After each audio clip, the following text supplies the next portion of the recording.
Bonjour à tous, je m'appelle Julien Charles, je suis le PDG et fondateur de la société 7 Shapes et nous sommes spécialisés dans la formation au Lean Management par le biais d'un jeu vidéo. Aujourd'hui, je vais répondre à une question: comment allier performance industrielle et enjeux environnementaux?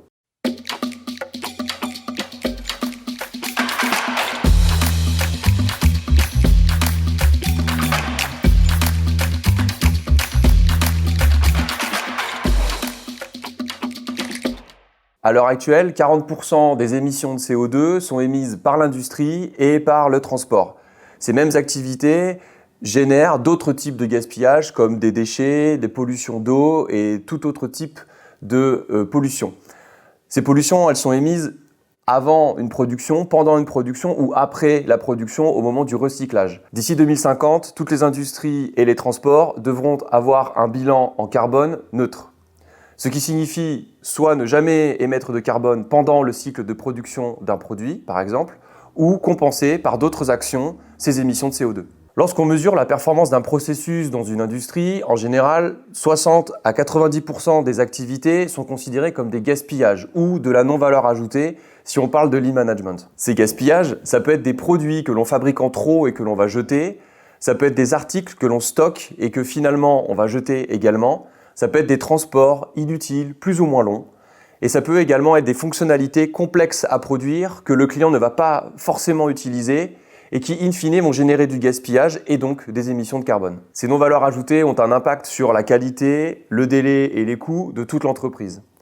Elles sont elles-mêmes mesurées quotidiennement et alimentent des indicateurs partagés par tous les collaborateurs. Par contre, les indicateurs environnementaux, eux, ne sont partagés qu'à des niveaux très stratégiques. Tout l'enjeu aujourd'hui est de faire en sorte que ces informations redescendent à tous les niveaux de l'entreprise et de faire en sorte que les indicateurs environnementaux soient autant pris en compte que n'importe quel indicateur économique. Je vais vous expliquer comment faire en 5 étapes.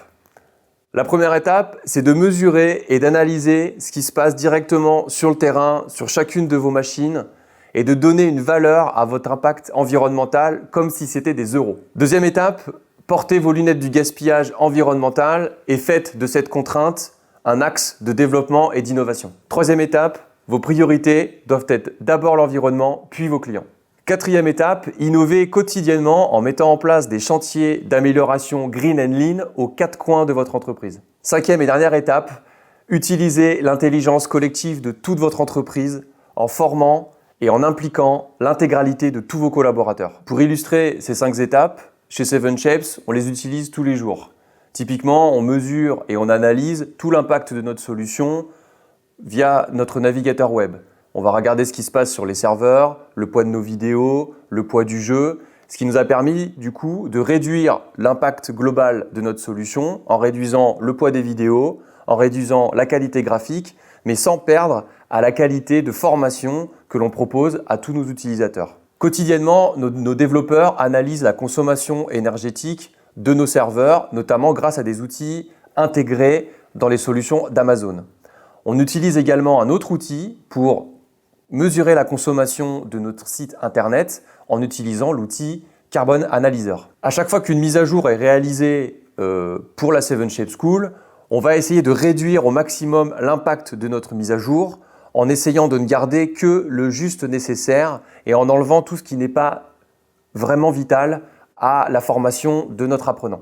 Au-delà de l'amélioration de notre logiciel de formation, on essaye également de s'appliquer à nous-mêmes dans le bureau ces solutions environnementales. On essaye de consommer local, on fait en sorte de réparer les ordinateurs au maximum et également de faire en sorte que tout le monde vienne avec une mobilité douce au bureau. Toutes ces actions, c'est la preuve qu'avec peu de moyens, on peut réduire son impact sur l'environnement. Et vous commencez quand ?